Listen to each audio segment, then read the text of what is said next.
ধর্ষকের মৃত্যুর আগে ধর্ষিতাকে মৃত্যুবরণ করতে হয়। এটা হচ্ছে আমাদের সোনার বাংলাদেশ।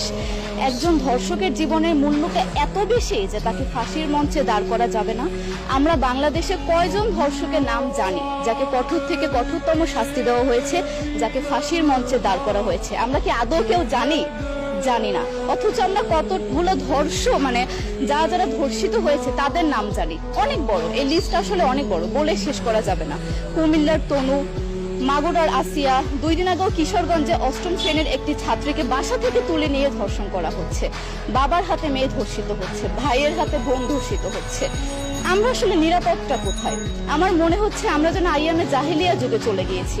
মাঝে মধ্যে মনে হয় এর থেকেও খারাপ সময় আছি আমরা, কারণ ওই যুগে মেয়েরা অ্যাটলিস্ট সম্মান নিয়ে মৃত্যুবরণ করতে পারত। জন্মের পরপর জ্যান্ত মাটিতে পুঁতে দেওয়া হতো, আর আমাদের ধর্ষণ করে নির্মমভাবে তারপর মৃত্যুবরণ করতে হচ্ছে।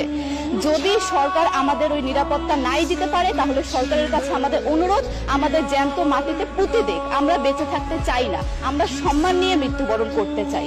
আমরা এই দেশে থাকতে চাই না যে এই দেশে আমাদের কোনো নিরাপত্তা